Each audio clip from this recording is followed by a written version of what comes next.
야고보서 1장 2절부터 8절까지 제가 가지고 있는 성경은 370페이지입니다.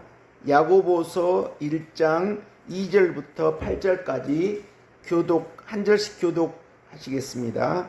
내 형제들아, 너희가 여러 가지 시험을 당하거든 온전히 기쁘게 여기라.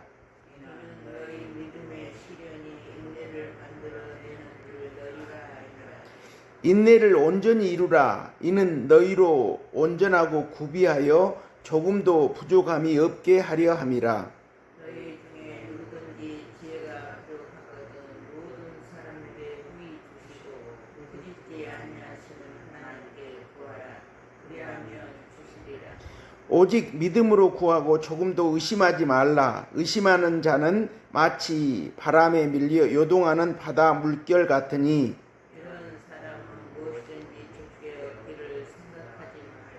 두 마음을 품어 모든 일에 정함이 없는 자로다. 아멘. 2절부터 5절까지 읽겠습니다. 내 형제들아, 너희가 여러 가지 시험을 당하거든 온전히 기쁘게 여기라. 이는 너희 믿음의 시련이 인내를 만들어내는 줄 너희가 알미라. 인내를 온전히 이루라. 이는 너희로 온전하고 구비하여 조금도 부족함이 없게 하려 함이라. 너희 중에 누구든지 지혜가 부족하거든 모든 사람에게 후히 주시고 꾸짖지 아니하시는 하나님께 구하라. 그리하면 주시리라. 4절 다시 한번 읽겠습니다. 인내를 온전히 이루라. 이는 너희로 온전하고 구비하여 조금도 부족함이 없게 하려 함이라. 예, 됐습니다. 여기 야고보서 1장 말씀이죠. 이 본문은 로마서 5장의 본문과 겹치는 부분이 있습니다. 로마서 5장에서 환난은 인내를, 거기서도 인내를 말씀하시죠. 환난은 인내를, 인내는 연단은 소망을 이루게 하는데, 소망이 우리를 부끄럽게 하지 아니하는 것은 소망으로 말미암아 하나님이 성령을 우리 마음에 부으신다고 말씀하시죠. 그렇기 때문에 우리 그리스도인들에게 환난, 고통이죠. 어려움, 이런 것은 하나님이 신앙이 장성했을 때 사용한다라고 하시는 거죠. 그래서 우리가 그 환난이라고 하는 것은 여러 가지 이유가 있겠죠. 가장 먼저 신앙의 목적은 우리의 죄와 사망을 예수님의 능력으로 해결받는 것이 신앙의 목적이죠. 그런데 꼭 죄와 사망뿐만 아니라 인생 살다 보면 한 인생을 살아가는데 죄로 사망으로 인해서 고생을 하지만 또 인생에 여러 가지 문제들도 많이 있지 않습니까?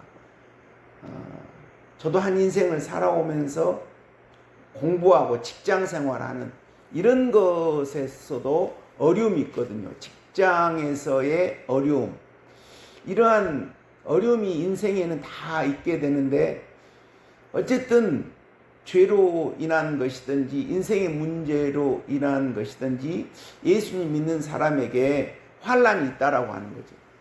신앙이 이제 구원만, 어제 주일날 성도님도 나눈 말씀이 에베소서 2장인데 세 가지 구원에 대해서 에베소서에 말씀하고 계시죠. 과거적 구원, 그리고 현재적 구원, 그리고 미래적 구원. 근데 과거적 구원만 머물러 있는 그런 신앙생활하는 사람도 계십니다. 과거적 구원에만 머물러 있어요. 예수님이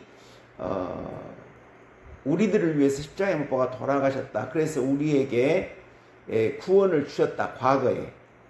그런데 그걸 가지고 현재의 구원을 뚫어가려고 또 알지도 못하고 고난이 왔을 때 그 고난의 정체가 무엇인지, 하나님은 왜 예수님 믿으면 복 받는다고 했는데 이런 어려움이 있는지 이런 것에 대해서 모르죠. 저도 몰랐습니다. 왜 그럴까? 그런데 이제 성경은 야고보에서도 여기서 시험을 말씀하고 있고 로마서에서도 환난을 말씀하고 있거든요. 여기 야고보서 1장 2절에서 시험을 당하거든. 이 시험이라고 하는 말은요. 여기 원어로는 페어라스모이스라는 헬라어인데 여기는 기본적으로 세 가지 뜻이 있습니다. 우리가 학생이 공부하면 시험을 봐야 되거든요. 왜 시험을 봐야 되냐면 시험을 보면 자기 지식이 어느 부분은 이해가 됐고 어느 부분은 이해가 되지 않은 것을 거기서 드러납니다. 그러면 자기가 틀린 문제를 점검을 하면 자기가 부족한 부분이 점검이 되죠. 이것이 이제 학생들이 보는 시험입니다. 시험. 그리고 두 번째 이제 시련이죠. 시련.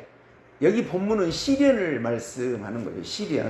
시련은 영어로는 trial인데 어떤 것을 극복하기 위해서 어려움이 주어지는 거죠.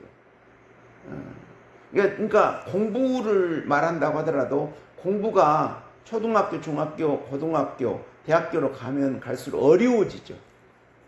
대학원 가면 더 어렵고 박사과정 가면 더 어렵고 그리고 이제 교수가 어떤 문제를 해결하기 위해는 더 어렵고 점점 더 어려워집니다. 근데 이것이 이제 그 어려운데 이제 자기가 직장인이 되어서 어떤 문제를 해결하는 거 말고 어떤 학문적 훈련을 할 때의 그 어려움은 이 사람을 망하게 하는 거 아니거든요. 이 사람이 사회에 나가서 능력 있는 사회인이 될 수 있도록 훈련을 시키는 거거든요. 연습이거든요. 그것은 이제 시련이죠. 시련. 그래서 시험은 첫째 자기의 실력이 어떤 것인가 한번 점검하기 위한 테스트, 그 다음에 훈련으로서 연단시키는 과정, 그 다음에 시험은 세 번째로 어떤 뜻이냐면 유혹. 우리가 죄로 말미암는 유혹.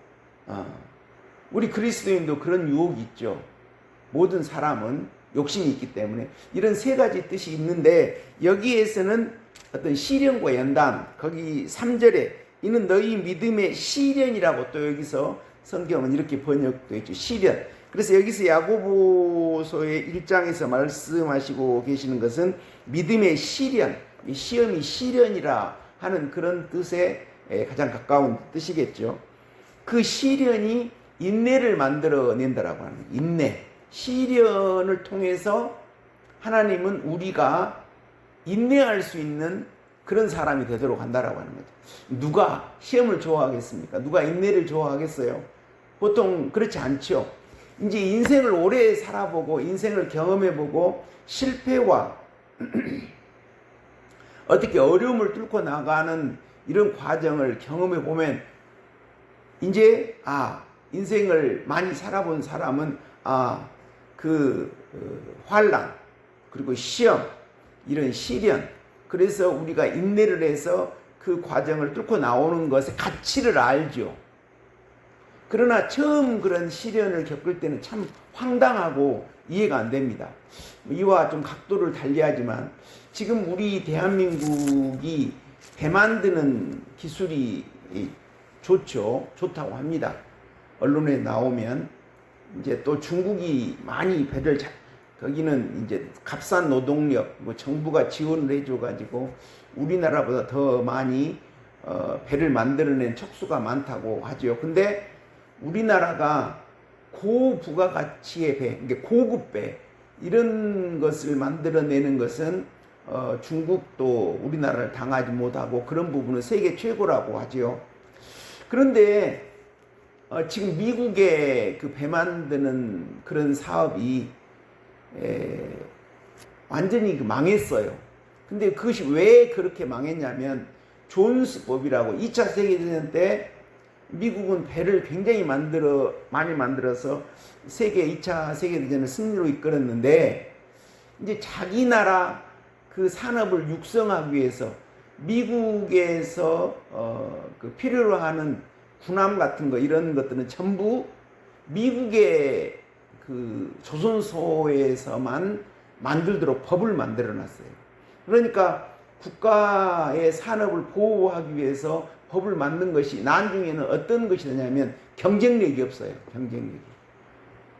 그리고 이제 힘든 일을 안 하려고 하고 경쟁력이 없게 돼버린 거죠. 근데 우리나라는 이제 과거에 일자리도 없고 그러니까 먹고 살기 위해서 아버지들이 거기 이렇게 유튜브 같은 데를 보면 어머니들도 거제 그쪽에서 남자들과 똑같이 이렇게 그 옷을 입고 그렇게 땀을 흘리며 일하는 그런 것들을 봤거든요. 그러면서 내가 이 일로 해서 우리 가족들을 다 부양하고 자식들 교육시켰다. 이렇게 땀을 뻘뻘 흘리면서 그 여자가 그렇게 하는 것도 봤습니다. 그러니까 우리는 이제 형편이 어려우니까 그것을 극복하기 그런 일도 했거든요. 그래서 지금 현재 어떤 결과가 되어지냐면 우리나라에서 800억을 들여서 배를 만들 수 있다라면 미국에서 그 배를 만들려면 6배로 돈이 많이 든다고 합니다. 그러니까 68에 48, 4,800억을 들여야 우리나라에서 만드는 800억짜리 똑같은 배를 만든다고 해요. 그러니까 경쟁력이 없는 거죠. 경쟁력. 그런데 저도 인생을 돌아보면 제가 직장 생활을 했던 거나 나를 좀 야무지게 만든 것은 다 무엇 때문에 그렇게 되냐면 내 죄로 인한 것이든지 내 인생의 실패로 인한 것이든지 내가 인생의 신앙의 실패든지 공부의 실패든지 직장 생활에서 어떤 어려움 때문이든지 어떤 고생 내가 고생한 것 때문에 내가 어떤 실력이나 신앙이나 모든 것이 좀 견고해졌다. 이렇게 고백 드릴 수 있는 것 같습니다. 그래서 제가 어렸을 때요, 내 위에 바로 형하고 아버지가 둘이를 앉혀놓고 교육을 시키는 거죠. 사람은 말이다. 고생을 해봐야 되는 것이다. 인생도 그러는 거예요. 아버지는 기독교인이 아니었지만 인생도 신앙이 아니고 인생도 그러니까 이 인생에 사는 법도 하나님의 피조물들의 세계이기 때문에 똑같거든요. 신앙이나. 그래서 그런 걸 보면서 하나님은 우리들을 어떻게 양육하시는가. 하나님은 전능하신 분이고 창조주시고 이 세상의 모든 이치를 안다라고 하는 것이 아니라 이 세상의 모든 만물의 운행 원리를 다 하나님이 창조하신 분이시거든요. 그런데 우리를 어떤 이렇게 과거 신앙에 과거 구원만 바라보며 그 은혜만 이렇게 받는 이런 정도의 신앙으로만 신앙이 이루어졌겠습니까? 모르는 신앙이니까 거듭의 신앙에서는 그렇게 알지만 정말 하나님의 의도는 진리의 세계는 그렇게 되어 있지 않다라고 하는 거죠. 그래서 현재의 구원의 과정에서는 반드시 어떤 과정이 있냐면 믿음의 시련기가 있다라고 하죠. 믿음의 시련기. 그래서 여기 믿음의 시련을 말씀하고 있죠. 로마서 5장에서도 환난은 인내는 연단을 이렇게 말씀하고 있습니다. 그러면 그러한 것을 통해서 하나님은 우리를 어떻게 하려고 하시겠어요? 진리의 사람, 영적인 사람으로 만들려고 하는 거죠. 우리가 과거에는 공중의 권세 잡은 자를 따라서 주일 말씀에 거기 에베소서 2장에서도 우리 과거의 영적 상태에 대해서 정리해 놓고 있죠. 우리 과거는 이방인으로서 마귀를 따라 사는 인생이었다라고 하는 거죠. 그러니까 세상의 모든 이런 우리의 삶의 방식이 마귀이기 때문에 세상적 마귀죠. 그런데 예수님을 믿음으로 그것을 끊고 그 대가는 예수님이 지불하시는 거죠. 핏값을 지불하고 그래서 이제 하나님의 백성, 하나님을 아버지라고 부를 수 있도록 법적으로 너는 하나님 백성이다 이렇게 딱 인쳐놓은 것이 과거 구원이고 그 다음에 하나님은 이제 시험을 허락하시는 거죠. 근데 이런 시험을 허락하시는 것도 보면 하나님이 아무나 시험하시겠습니까? 시험에 놔두겠습니까? 하나님은 전능하신 분이기 때문에 먼저 하나님을 믿을 수 있고 하나님의 능력을 체험하게 하십니다. 그것이 이스라엘의 역사죠. 하나님은 모세를 통해서 애굽 백성들을 인도해내시기 위해서 먼저 이스라엘 백성들을 위해서 10가지 기적을 행하잖아요. 그러니까 우리 그리스도인도 지금 구약시대는 아니지만 반드시 하나님이 정상적으로 예수님을 믿게 하도록 할 때는 그런 기적을 행하십니다.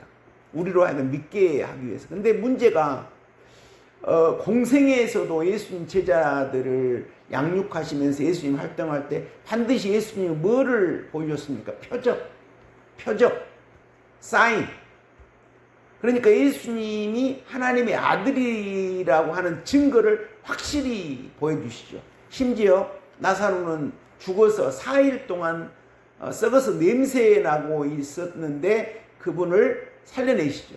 이제 그런 것은 우리가 신앙을 이해를 못하면 그 과정에 있을 때는 잘못 오면, 그래서 기사회적으로 다 망하게 된 원인은 뭐가 되냐면 그런 기적을 하나님이 주시니까 그 기적을 통해서 예수님은 하나님의 아들이구나, 하나님을 믿구나, 하나님을 믿게 해주는, 그걸로 딱 끝나고 이제 그 다음에는 십자가도 죽고 부활로 가야 되거든요. 그다음 믿음의 실행기로 들어가야 되는데 이제 거기서 머무르는 거죠. 그래서 하나님께 내게 하나님 이런 기적을 주셨다 하니까 육적으로 내게 기적 주신 그것만 잡고 막 기도하는 거예요.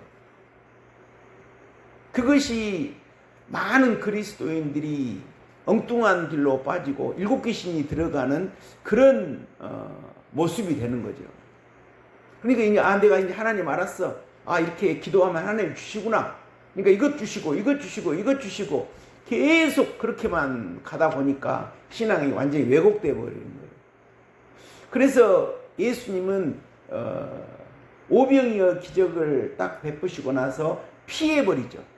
자기들이 예수님을 정치적인 왕을 삼으려고 하고 그러기 때문에 피해버리죠. 도망가 버리셔요. 그 성경을 그걸 보고도 그런 뜻인 줄 압니까? 그래서 하나님은 그런 믿음을 허락하시고 여기처럼 믿음의 실행기, 로마서 5장 이런 것처럼 믿음의 실행기를 주시는데 여기서는 뭐라고 말씀하십니까? 이 시험을 당하거든 온전히 기쁘게 여기래요. 온전히 기쁘게 여기래요. 근데 보통 이 시험이나 어려움이 있으면 다 슬퍼하거든요. 내게 왜 이런 문제가 있는가? 근데 하나님은 시험을 당하면 기쁘게 하라고. 제가 존스법 미국의 그런 거나 공부 이야기를 했는데 사실 한 인생이 성공하기 위해서는 공부를 해야 되거든요. 공부를 않고 성공할 수 있는 건 없죠. 그 공부를 해서 자기가 그 분야의 실력을 얻어야죠. 그래야 설사 막 돈만 많이 버는 그런 사람이 됐다고 했을 때 그 사람이 사회의 물정도 모르고 역사도 모르고 인간의 그런 것도 모르고 그런 학문적 그런 소양이 안 갖춰져 있다라고 할 때는 돈만 많고 그러면 참 좀 그렇죠. 저는 이제 애들은 이제 다 나름대로 직장 생활을 하고 있지만 제가 또 애들을 가르친다라고 하면 이제 가정입니다. 공부도 못하고 어떤 물정도 모르고 이런 사람으로 돈만 많은 그런 아들들이 되기를 바랄 것인가? 아니면 돈은 조금 부족하더라도 실력이 있어서 어떤 학문적 기반 훈련도 되어 있는 그런 그런 가정을 꾸리는 아들을 바랄 것인가? 당연히 저는 돈은 좀 적더라도 그렇게 실력이 있어서 이치도 분간하고 말기도 잘 알아먹고 이런 그 아들을 또 기르고 싶다 이렇게 생각합니다. 아마 여기 계신 성도님도 그렇게 생각하실 거라고 믿습니다. 하나님이 이제 이렇게 우리를 훈련시키는 거예요. 그렇기 때문에 이 젊은이가 땀 흘려서 배우지 않는 그런 거 없다라면 그 미래가 정상적이겠습니까? 그러니까 하나님은 우리를 사랑하시니까 이런 시험을 허락한다라고 하는, 그래서 그것을 이상하게 여기지 말고 온전히 기쁘게 여기라. 참, 그러니까 야고보 이 분은 예수님의 친동생이셨지 않습니까? 그런데 이분은 예수님이 메시아인 줄을 몰랐죠.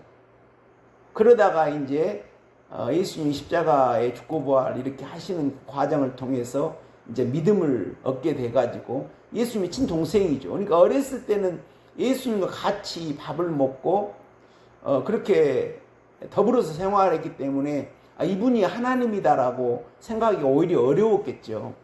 그런데 이 시험을 당하거든 온전히 기쁘게 여기라고 그렇게 말씀하거든요. 근데 다시 말씀드리지만 저도 공부를 할 때도 내가 고생한 것만큼 내 실력이 주어졌고, 신앙도 내가 어떻게 보면 그때는 하나님의 징계고 고통이고 하나님께 매를 맞는 이런 과정을 통해서 내가 바뀌더라고요.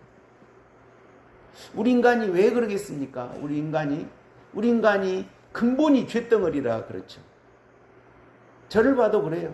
그런데 로마서에 보면 하늘 아래서 예수님 빼고 죄인이 아닌 사람이 누가 있냐라고 이렇게 말씀하시거든요. 그래서 그런데요, 우리가 예수님을 믿지 않고 이 예수님의 장중에서, 하나님의 장중에서 하나님이 우리를 붙잡고 계시면서 시험을 주시고 연단을 시켜서 만들어가는 이런 과정이 그 연단과 시련이 같이 있는 것이지, 예수님 바깥에서 막 고생해서 인생의 고생으로 해서 어떤 좀 성공을 거둔다라고 하는 것은 뭐 얼마나 큰 가치가 있겠습니까? 그런데 성경은 우리가 진리를 이루기 위한 시험을 말씀하는 줄 믿습니다. 예수님이 오시는 것은 요한 1서에서 마귀의 일을 멸하러 하시러 오셨다. 마귀를 멸하러 오셨다고 그러거든요. 마귀를. 그러면 어떻게 이 마귀를 멸하는 것인가? 이 인내를 통해서 그런다라고 하는 거죠. 하나님께서는 우리에게 시험을 주시고 인생에 고난을 주셔요. 그리고 또 우리 인생은 필연적으로 어떤 죄 때문에 그런 고난에 직면하게 되어 있는 줄 믿습니다. 그래서 일단 그렇게 했을 때 우리는, 근데 저도 보면요, 우리가 뾰족한 수가 없어요. 제 삶에 어떤 문제가 생겼다, 내 가정에 어떤 문제가 있다 그러면 어떻게 합니까? 받아들여야지. 우리 인생이 어떻게 그 문제를, 우리가 전능한 하나님도 아니기 때문에 뭐 돈으로 어떤 문제를 해결할 정도 돈이 있다라면 해결할 수 있어요. 그런데 그 외에 어떻게 우리가 인생의 문제를 해결합니까? 저도 어떤 그런 어려움을 겪을 때 방법이 없어요. 우리 예수님 믿는 사람은 교회에 와서 그리고 그 문제를 갖고 하나님께 부르짖는 것, 이것이 방법이에요. 그래서 하나님은 우리에게 이 어려운 환난, 또 인생의 죄로 인한 문제든지 가정의 문제를 이렇게 있으면 우리가 부르짖기를 바라요. 그래서 우리가 변화되는 것은 하나님 앞에 부르짖는 거예요. 이제 그런 것이 고통이죠. 고통. 그러니까 그런 것이 있을 때 우리는 내 죄로 인해서 그렇다. 또 아니면 내 집안에 내가 담당해야 할 가족의 죄로 인해서 그렇다. 라고 믿고 하나님 앞에 부르짖는 것. 이것 외에는 우리가 할 수 있는 것이 없어요. 그렇지 않습니까? 우리가 어떤 집안에 문제가 있다. 그러면 어떻게 우리 능력으로 해결합니까? 안 돼요. 저도 경험해 보니까 그러더라고요. 하나님 앞에 애통하면서 우는 겁니다. 자기 가슴을 찢으면서. 그러니까 근데 그것이 우리를 죽고 부활하게 하는 방법이에요. 그것이 예수님이 오신 목적인 마귀 위를 멸하는 것이에요. 그러니까 참 신기하죠. 우리에게 어려움이 왔어요. 방법이 없어요. 우리는 하나님 아니까 하나님 저 불쌍하게 해주세요. 내 죄 때문에 이렇습니다. 가정의 문제가 이렇습니다. 이런 문제 이렇습니다. 이렇게 우리는 울 수밖에 없거든요. 또 그 전에 왜 우리가 그렇게 하나님께 가서 울 수 있습니까? 하나님이 우리에게 믿음을 주셨거든요. 믿음. 하나님을 아버지라고 부를 수 있는 믿음. 하나님이 나를 아시구나. 내가 기도하면 하나님은 들으시는구나. 이런 믿음을 주시거든요. 그래서 하나님은 감당 못할 시험을 허락하지 않고 우리에게 감당할 만한 시험을 허락하신다고 그랬죠. 그리고 어떤 한 사람이 감당 못할 것 같으면 피할 길을 내신다라고 하나님 말씀하셨거든요. 얼마나 사랑입니까? 하나님 우리를 훈련시켜서 우리 속에 죄를 뽑아내기를 바라시거든요. 그래서 결국 어떤 것을 하나님은 이루고자 하십니까? 저와 성도님들이 하늘에 앉을 수 있도록. 그게 미래 구원이죠. 근데 우리가 그 시험을 잘 통과해서 인내로 부르짖으면 제가 경험해 보니까 장막이 여기한테 이루어지거든요. 미래의 구원을 앞당겨서 지금 저희들이 하나님 나라를 지금 여기서 누릴 수 있게 되는 줄 믿습니다. 그것이 장막이거든요. 그래서 그 증거로 어느 정도 소화력이 생겨요. 누구하고 막 이렇게 그 신앙 이야기를 해도 저 사람이 엉뚱한 이야기를 해도 그전에는 견딜 수 없게 되었던 신령이 이제 어느 정도 소화력이 생겨요. 소화해버리는 거예요. 그것은 왜 그러겠습니까? 그 간에 우리가 죄 문제든 인생의 문제든지 하나님 앞에서 울고 인내하면서 부르짖어서, 그러니까 우리가 애통하며 부르짖는 그 과정이 우리 속에 마귀가 멸해지는 그런 과정이죠. 하나님은 그런 역사를 이루시는 거거든요. 그래서 이제 하나님도 그러니까 우리에게 어떤 시험을 허락하시고 그럴 때는 하나님도 우리를 그 정도만큼은 믿는 거죠. 하나님도 우리를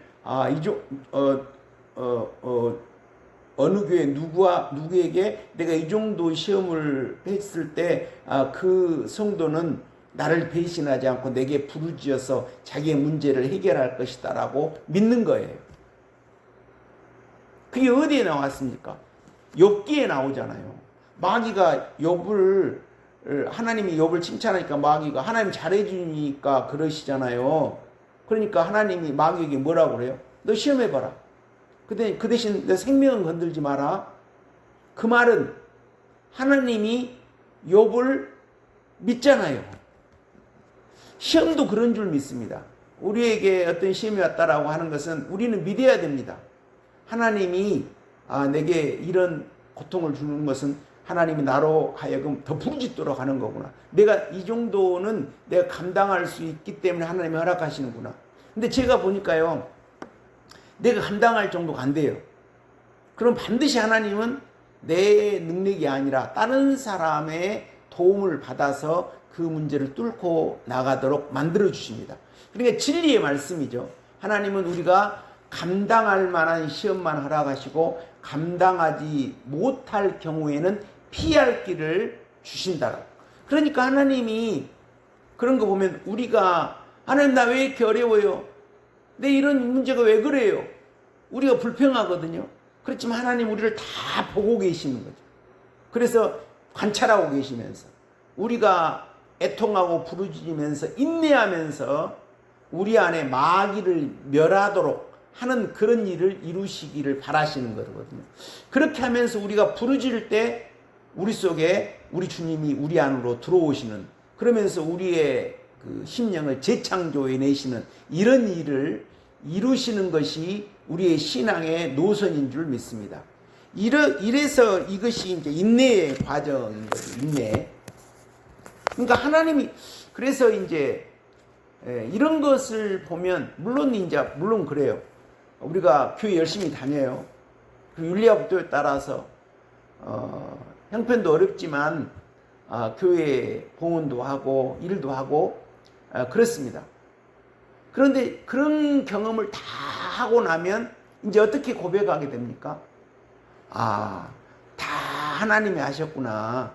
이렇게 우리가 애쓰지 않았다라고 하는 것은 아니거든요. 근데 우리가 애썼다라고 하지만 우리가 감당하지 못할 그런 어려움 가운데 기도했을 때 주님이 오셔서 다 내 마음을 정돈시켜 주시고 또 내 심령의 그 성전을 예수님이 재창조해 주심으로 넓혀 주심으로 이렇게 되었구나 하는 것을 실제로 고백하게 되잖아요.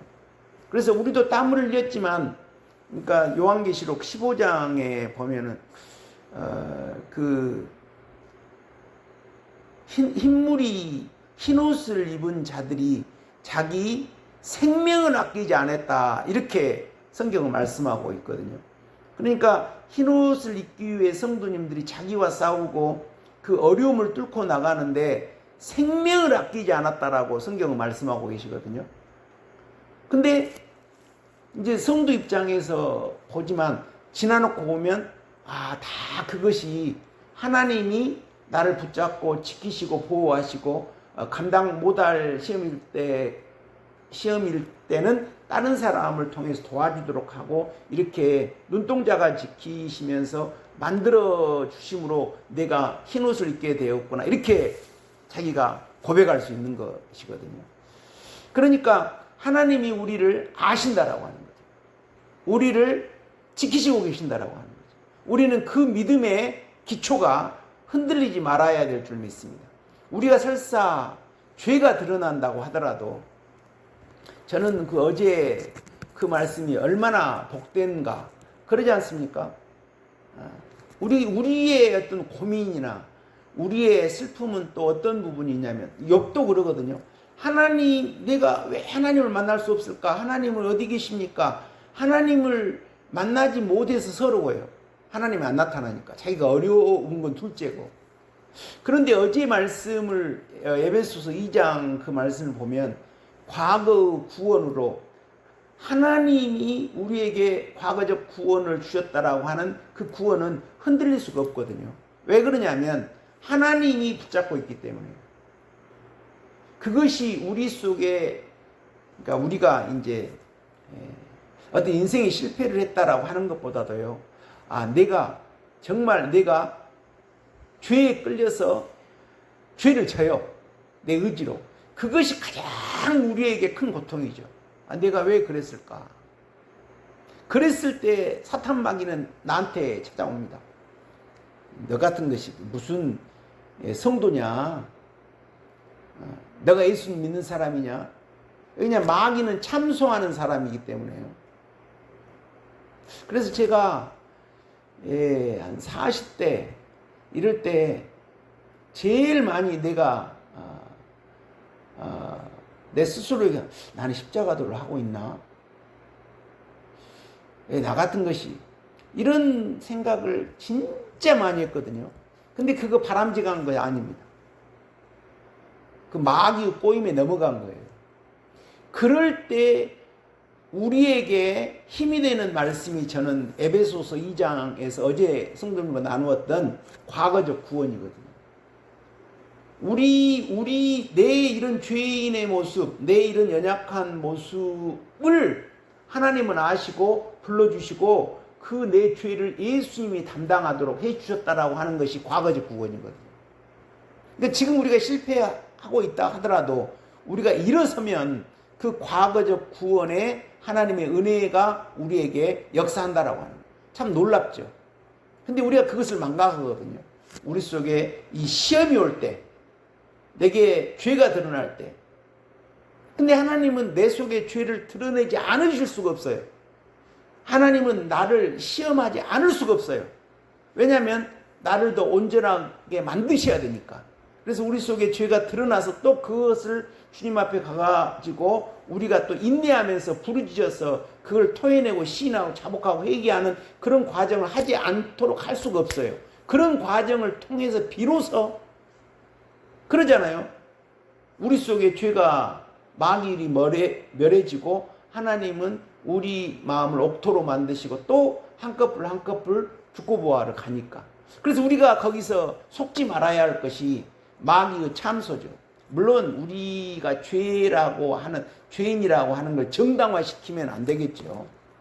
그러나 우리는 그 과거적 구원, 하나님과 예수님이 이루어 놓으신 그 과거적 구원, 그 구원에 하나님이 우리를 불러주셔서 너는 법적으로 하나님의 백성이야, 하나님의 아들이야, 이렇게 인쳐놓은 그 과거적 구원은 여전히 우리에게 역사한다라고 하는 것입니다. 이것을 등한히 하고 내 죄만 봤을 때 우리는 마귀 공격을 받아요. 맞아, 나는 정말 쓸데없는 놈이야. 나는 죄인이야. 이 세상에 죄인이 아닌 사람이 어디가 있어요? 다 죄인이잖아요. 그럴 때 우리는 쓰러졌다 하더라도 또 일어나요. 근데 참 성경이 기가 막히죠. 이 어제 말씀이에요. 그래서 현재적 구원에서는 가장 중요한 것이 뭡니까? 함께 일으키사. 그러니까 예수님이 우리만 내버려 두시지 않고 함께, 저희가 좌절하고 있을 때, 믿음이 없을 때 함께 일으켜 주신다라고. 함께. 우리 혼자 내버려 두지 않는다라고 하는 거죠. 함께 살리셨고 함께 일으키시고 그리스도 예수 안에서 함께 하늘에 앉히시니, 항상 예수님이 우리 뒤에 계시고 우리 삶을 인도하신다라고 하는 거죠. 우리가 믿음으로 자라고 성령으로 살 때는 그렇지 않거든요. 우리 속에 죄가 들어가고 인생의 시련이 왔을 때, 인생의 어려움이 왔을 때 우리는 좌절하고 믿음이 없게 되고 하나님께 나아가지 못하고 일어나지 못하고 주저하고 있게 되는 이 시험 때 그런다라고 하는. 그래서 이 에베소서에서도 이렇게 말씀하시고 야고보서에도 시험을 당하거든 온전히 기쁘게 얘기를, 하나님이 변화시켜 줄 것을 믿고 기뻐하라는 거죠. 그 목적은 인내를 통해서 온전하게 우리를 만드신다. 하나님은 온전하게. 우리가 어느 때까지 온전하겠어요?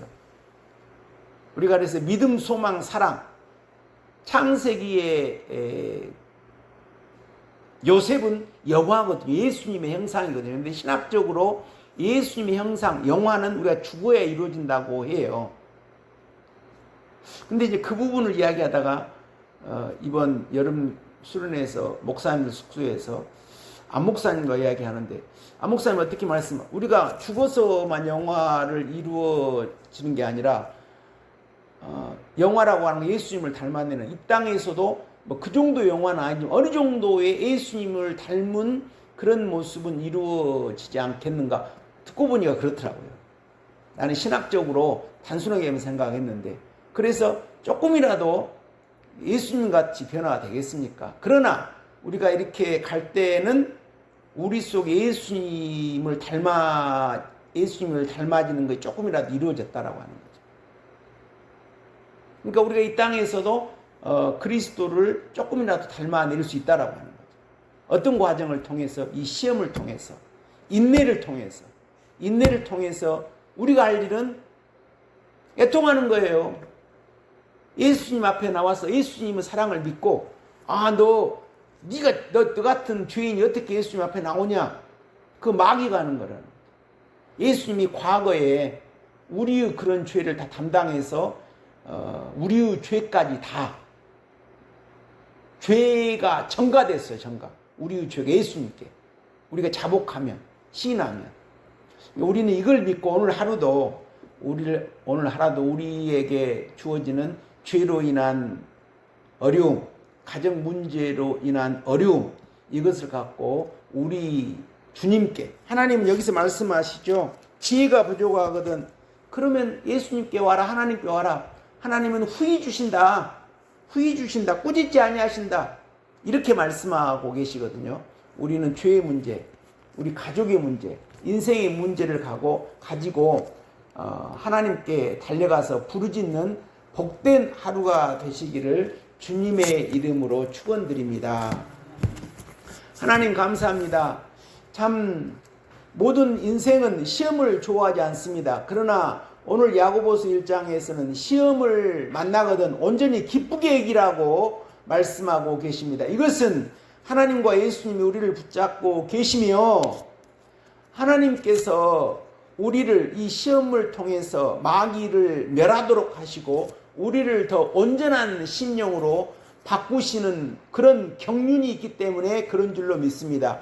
우리가 속히 이러한 믿음을 가지고 그럴 때마다 어려움이 있을 때마다 시험이 있을 때마다 죄가 드러날 때마다 가정에 문제가 고통이 될 때마다 우리는 하나님께 달려가서 지혜를 구하여 부르짖을 수 있는 그런 심령 되기를 소망합니다. 저희들 인내심이 부족합니다. 참지 못합니다.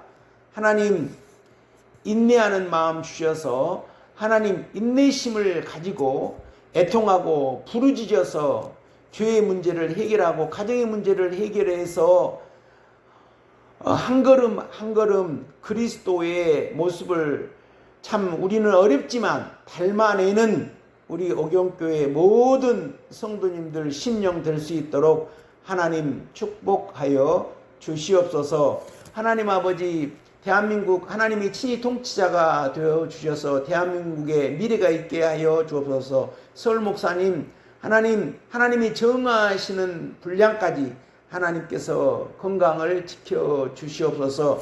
하나님 총회 병원을 책임지고 계신 원장 목사님께 지혜와 명철 주시고 하나님께서 그 관여하고 있는 모든 심령들도 하나님이 동행해 주심으로 능히 사명 감당케 하여 주시옵소서.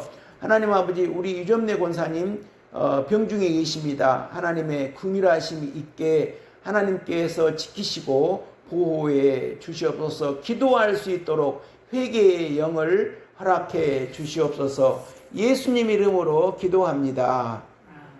하늘에 계신 우리 아버지여 이름이 거룩히 여김을 받으시오며 나라가 임하시오며 뜻이 하늘에서 이루어진 것 같이 땅에서도 이루어지이다.